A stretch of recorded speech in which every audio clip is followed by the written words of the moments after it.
Halo Zekers, balik lagi nih di channel 3D Zeku. Pada kesempatan kali ini, saya akan memberitahu kalian nih bagaimana sih caranya untuk engrave dan juga cutting dalam satu kali proses menggunakan M2 controller.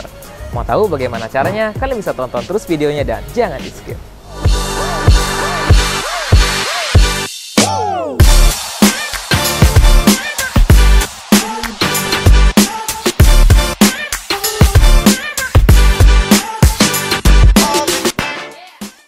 Nah Zekers, di samping saya sudah terdapat mesin laser CO2 dengan ukuran 60x40 cm menggunakan M2 controller.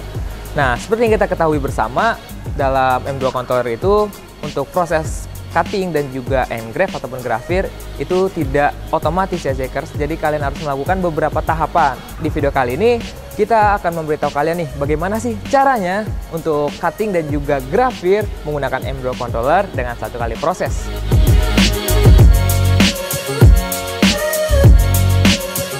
Oke Zekers, langsung aja kita hidupkan terlebih dahulu nih untuk mesin laser CO2-nya. Kita hidupkan untuk powernya. Selanjutnya, jangan lupa juga kalian hidupkan untuk laser switch-nya. Oke, setelah itu kalian hubungkan nih untuk dongle-nya ke laptop. Dan juga jangan lupa kalian hubungkan kabel USB-nya ya.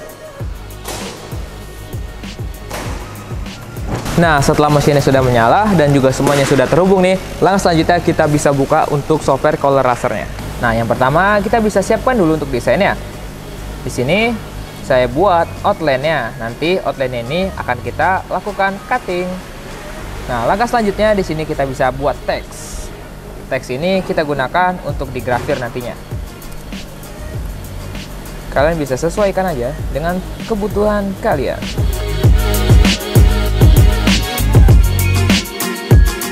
Oke, nah langkah selanjutnya kalian bisa siapkan dulu nih untuk medianya.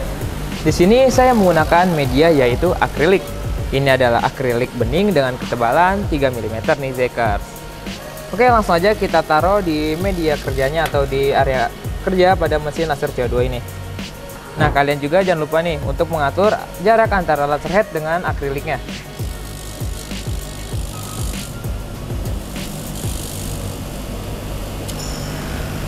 Oke, selanjutnya kita bisa masuk ke dalam softwarenya. Nah, ini adalah tipsnya nih Zekers untuk melakukan proses cutting dan juga grafir dalam satu kali proses. Nah, yang pertama, di sini kalian bisa klik dulu nih untuk outline-nya. Seperti ini.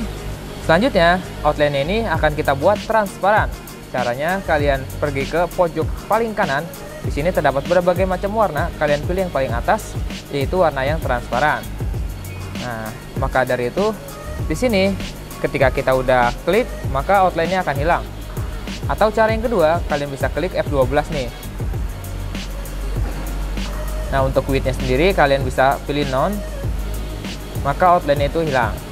Oke, selanjutnya di sini kita bisa blok aja keduanya. Kalian pilih ke menu engrave, berada di pojok paling kanan atas. Nah, di sini kalian bisa sesuaikan nih untuk posisinya.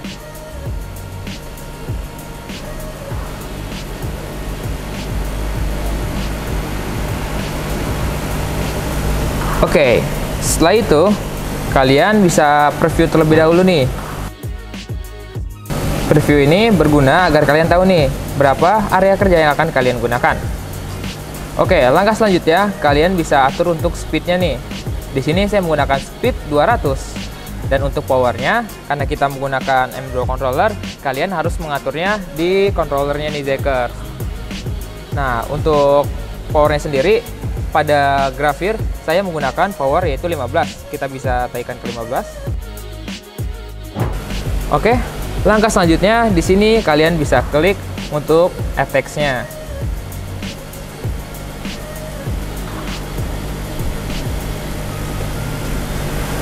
Oke, selanjutnya kita bisa kembalikan terlebih dahulu untuk outline-nya.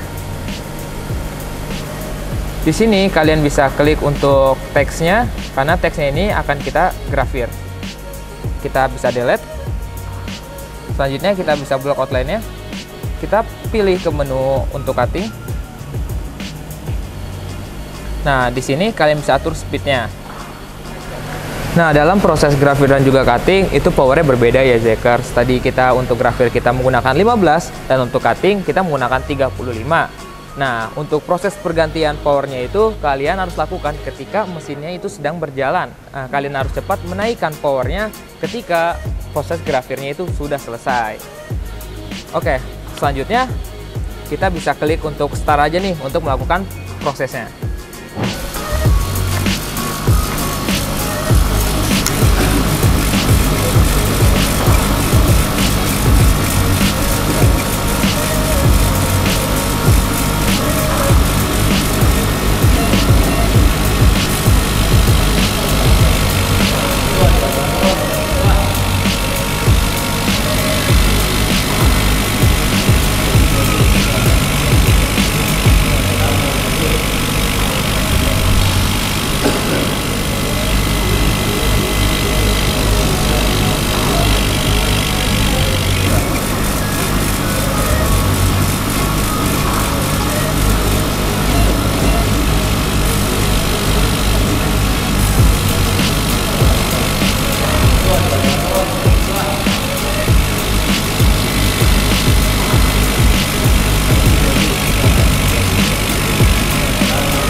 Nah Zekers, jadi seperti itulah tips melakukan cutting dan juga grafir satu kali proses menggunakan M2 controller nih. Nah untuk hasilnya sendiri seperti ini nih Zekers. Nah berbeda dengan Ruida controller nih Zekers, di Ruida controller itu kita bisa mengatur powernya itu secara otomatis melalui software. Tapi kalau di M2 controller itu nggak bisa nih, kita harus mengaturnya menggunakan controllernya atau di panel controllernya nih Zekers. Nah, apabila kalian ingin mengetahui lebih lanjut mengenai dua controller tersebut, kalian bisa kunjungi untuk link di pojokan atas nih. Di situ kita udah buat videonya. Nah, apabila kalian penasaran dengan mesinnya, kalian bisa banget nih untuk kunjungi aja e-commerce kita di 3D Zeku Indonesia ataupun 3D Zeku Surabaya.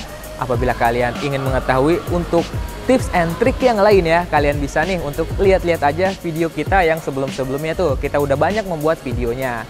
Apabila kalian ingin request juga nih untuk konten apa lagi selanjutnya, kalian bisa banget untuk tulis aja di kolom komentar nih Zekers. Oke deh, mungkin videonya kita bisa cukupkan sampai di sini dulu. Don't forget like, comment, and subscribe, and see you in the next video. Bye-bye.